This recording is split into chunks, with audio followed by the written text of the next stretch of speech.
welcome to Business in 360 webinar. What is your biggest challenge as a business leader? For some, it's growth. For others, it's about how to best utilize their time, or perhaps it's about developing more effective teams. Well, we're going to talk about it all right now. I'm Michael Messer, and I'm the host for this webinar today. The last time we spoke about the Way to Wealth, which is a framework that we presented for understanding the 6 levers that business leaders can control to find more clients, increase revenues, and grow profits. One of the big takeaways of that was the combined effect of a few high-value activities can have a really outsized impact on your business's performance. Today's topic is going to expand upon this idea and looks at the transformative power of tiny improvements. Before diving into the discussion, however, let's introduce our panel. Tom? Thanks, Michael. So my name is Tom Sokola. I help companies and corporations train the new generation of leaders. Eric Rorud. I work with professional service business leaders and owners to help them take back control of their business.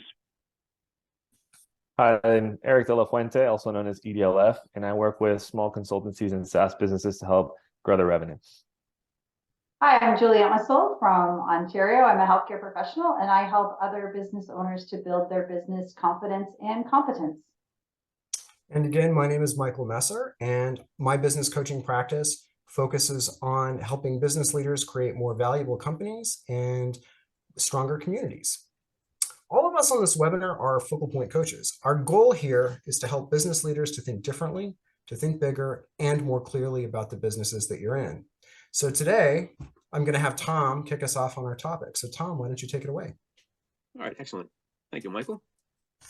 So as Michael mentioned, we're going to be covering the 1% rule today. And so the idea behind the 1% rule is that small changes over long periods of time can have a big impact. So to take an example, I live in Raleigh. And so if I were to fly from Raleigh to Charlotte, that's about 130 miles. But if the pilot is off by 1 degree, we'd land about 2.2 miles from the airport, which is, not great, but it's technically walkable. So it's really not a big deal. But that 1 degree of the pilot being off, if I were to be flying from Raleigh to Los Angeles, means that we'd land about 38 miles from the airport. So that's not really walkable, and we're becoming a bigger deal now. Someone's got to call a lift. But let's take that a step further. So flying from Raleigh to Honolulu, that same 1 degree over that longer period of time means we'd be 81.5 miles from the airport. And if you know Honolulu, that means you're in the middle of the ocean. So that's a bad thing. So the idea here is that small change, that 1 degree that's off over a long period of time winds up having a significant impact. Now, that's just for one small change. But let's think of something else. Let's think of that 1%. If we were to take anything that we were doing, we changed something by 1% each day. So how much of an improvement would that be? Well, you might think right off the bat that, okay, well, 365 days in a year, 1% change each day means that we'd have a 365% increase, or a little over 3.5 times improvement. But that's not actually the case.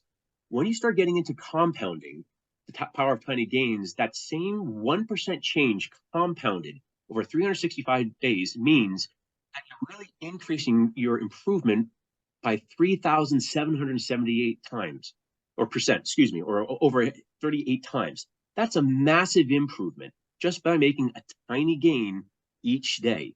So never make the mistake of thinking that you have to make big gains to make big changes. A small change each day over a period of time can have massive impact. With that, I'll turn it back over to you, Michael. Thanks, Tom. This was so eye-opening when I first realized it, and it really helps, I think, a lot of clients unlock what's possible in their business with a little bit of focus and attention. Having said that, let me start off and say, EDLF, maybe you'll kick us off and let us understand a little bit how your clients think about the 1% rule, and when you think about tiny gains, what's been coming up for them? Yeah, thanks for that, Michael, and Tom, thanks for going over that topic for us. So a lot of my clients that I help, a lot of the people that I work with specifically are trying to grow their business through, say, organic social media, for instance.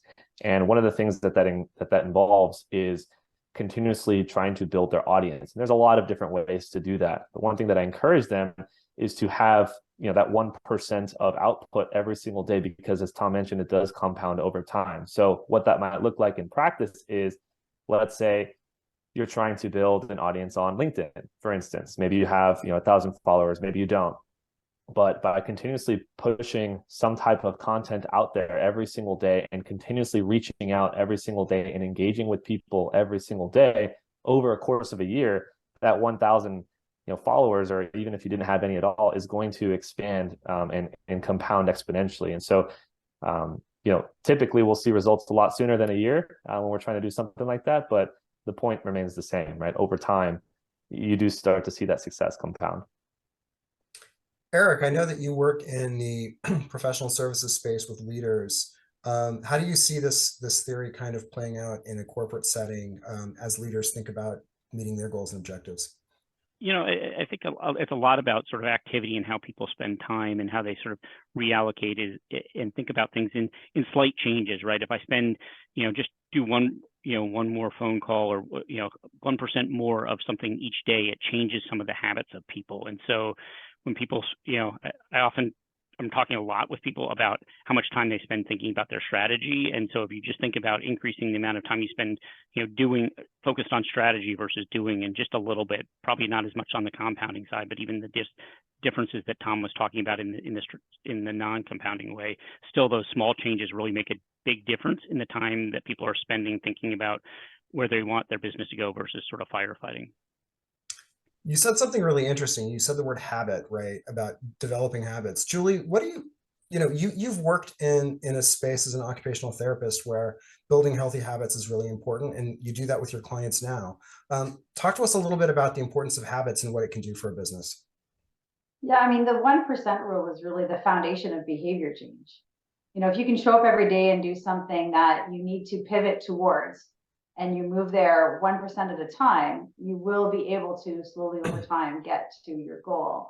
But I think a lot of the habits and behaviors people have is we have all the best intentions, but we wake up in the morning, sit down, and do the same thing every day. And so what is that pivot? What is that 1% that you can do a little differently today, compounded over many days, that is going to help you achieve that goal, whether it's more time on lead generation, or more time, protected time for visioning in your business, or building that strat plan, or having those relationship conversations that are so important to maintaining your customer or your client base. And really just intentionally deciding how you are going to change a habit or behavior to move you in the direction you're trying to go. Yeah, it reminds me of a conversation that we had several months back in one of our earlier podcasts around mindset, and like, what is the intention? You talked about intention and bringing that intention and that mindset to your business. One of the things about setting your goals and having a clear intention is that even if you're making just small changes, that goal and intention is always kind of in your head and always sort of starting to direct you in the ways that you need to go. So it's important to really think about where's your head at when you're trying to do these 1%, because that's how these habits get formed. And that's what it almost becomes like autopilot, right? You start automatically course correcting. Tom, what do you have to add here? What's coming up for you? Yeah, so two things, Michael. One is, I love what you guys are saying about the mindset, because I think a lot of people, when they think about changes, and especially in their business, for example, saying, I want to have 20% growth, I want to have 50% growth, sometimes that goal seems too ambitious. I mean, part of the reason why people don't set goals is because they're afraid of failing. They're afraid that the goal is just too hard to reach. So to say a 50% increase, when you think of it of, well, if I just do a 1% increase every day for however many days, that 1% seems achievable, right? But a 50% might just seem way too ambitious or too scary. So the idea is just set those smaller goals and just keep picking towards it, and you get there eventually. One thing that I want to show, I'm going to go back to a real quick, the screen share there, is what I realized is what I didn't show before was, we had talked about the way to wealth in a previous, oh, I'm sorry, I think I shared the wrong thing there. We talked about the way to wealth in a previous conversation, and so this idea of, if you look at how that way to wealth, the small changes impact, if you say, well, I want to do a 10% change, for example, and I'm going to make a 10%, improvement in the areas of my business that I can impact, it winds up having a cumulative effect, which is greater than the whole. And if you were to take this as, 1%, across the board, it winds up being like a 7% increase, or I think it's a 3.5% on each of the things turns into a 20% increase. The idea is just making the changes, going after those small impacts along the way will get you to that goal, and it makes the goal being considerably less scary. What's interesting about that with the way to wealth is because there's only a kind of a finite numbers of things that you're trying to change. Within any business, there are going to be areas where change is going to be easier. And so thinking about having a 1% change in the areas where you're most able to get traction and move fastest, right? That's actually going to have a huge impact. You suddenly can start setting priorities in a way that you're moving your business faster, more intentionally, while you're looking at 1% gains and just keeping on top of those other activities that are just going to mutually reinforce the direction you're going. So I love how the way to wealth kind of plays into seeing exactly how this might inform a strategy for your business. Yeah, Mike, go ahead, Edie. I like when we combine these two, because the first example where we talk about the 10%, you're like, well, that feels a little bit more daunting. But almost always when I talk through way to wealth with people, I then almost immediately go to this 1% rule, which is okay, but let's just think about a 1% change. It's not that hard to imagine increasing your leads by 1% over the course of a month, right? Or something of that nature. And it starts to make things feel more tangible. And especially when you start to think about multiple parts of your business, each making sort of really small impacts in that compounding effect. And so the two combine really, really well from my standpoint in really helping people, get from, wow, the point that Tom was making, big things can seem daunting, but it gets it to, hey, I can do this. This is tractable. I can make these small changes, and it's going to have a big impact over time. Yeah, one thing that kept coming up for me as you guys were talking was, I do agree with pretty much everything that's been said so far. I think a lot of what we're talking about though is the what, right? Like what needs to happen, or what the 1% rule is, or what it could accomplish. What I like to focus on with my clients obviously is awareness and knowledge of what it is that needs to happen, but then ultimately how they can achieve it. And so I'd be curious to open it up to you guys. Sorry to steal your thunder here a little bit, Mike, but I'd be curious to open it up to you guys just to hear some perspective on how you work with your clients in enforcing or enabling that how aspect of that 1%.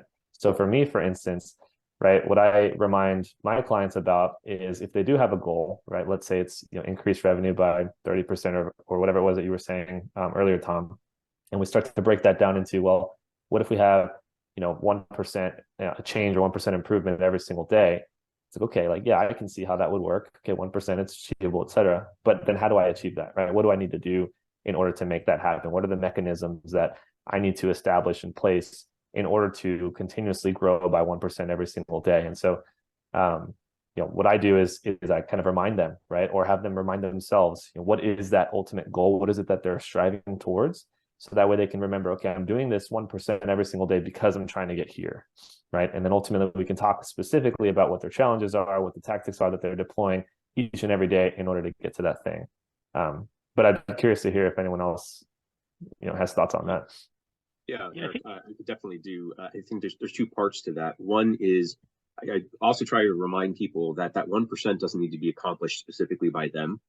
But if they have a team that they're working with, I mean, it's not on you as the business owner necessarily, unless you're a person of one, that you have to do all of it yourself. If you have a marketing team, if you have a sales team, if you have office managers, or you have other people, what can you be delegating down to other people to help with that?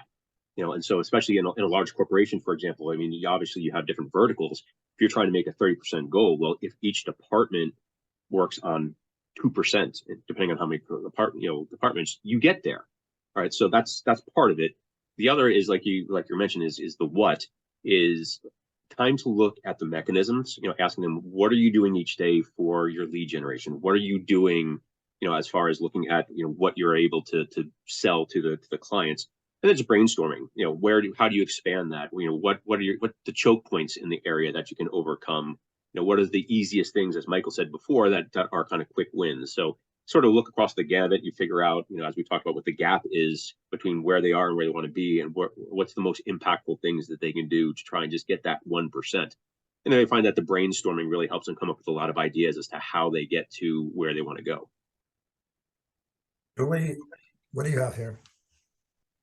Did you say Julie? Sorry. Yeah, Julie. I said Julie, sorry. Perfect. Julie. Awesome. So this is where, Tom, I love your map analogy, because if you think about your map as your strategic plan, okay, we're here and we need to land here. We want to land here. This is the vision for this company. If you just sort of blindly make your way there without knowing what your metrics are, knowing if you're on target, then you will get off course. And so if you're looking at making changes that are incrementally look small, but over a long period of time are going to have a big impact, then you want to make sure you're continuing to navigate that path intentionally using your metrics as your guide. And so, it's not a set it and forget it. It really has to have the behaviors and the activities that go into the conversations, the reporting mechanisms, the tracking, to know that the 1% is working, or what you're doing is leading you towards that target without being too far off course. What I love about what you just said is that, and this goes back to EDLF's point about the how, which is sometimes the things that are not working for a business is exactly what you just mentioned, Julie. It's the tracking, it's the, are you paying attention to the stuff? I love the 1% rule insofar as it helps clients really understand how to attack the key constraints that are holding their business back, right? So sometimes people kind of almost just assume like, oh, well, I can't fix this thing because I come from a banking background. Our systems don't do it, or that's the way we've always done it, or the culture is at fault and we can't change the culture overnight. Then the conversation really becomes, okay, but what is the low-hanging fruit? What is the small change that you can make? And as you start de-bottlenecking that, and that might be metrics, that might be what you're looking at, it might be the things that you can control right now, suddenly you get to a point where you're like, wow, we're actually in a much better place than we were 2 or 3 months ago. And it was really just focusing on the thing that you can control right now, that it just needs a little tweak.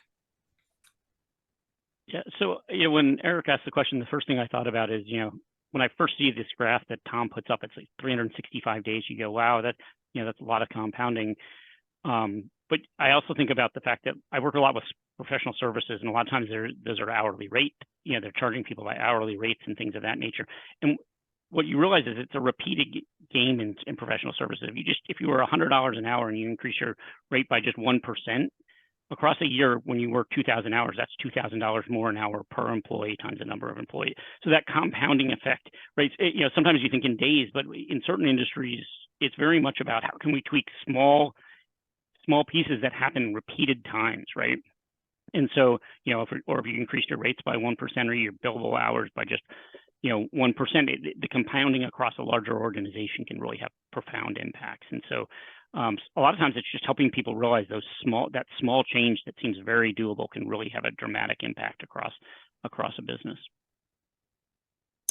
So with that, I think we've made our points. Are there any burning points that need to be expressed before we sign off on this particular episode of the webinar? No? Okay. Thank you so much for everybody that's watching for joining us on this particular episode of the webinar. Watch the space for future upcoming ones, including a live one where you get to talk to all of us real time. And we look forward to seeing you in the future. Take care.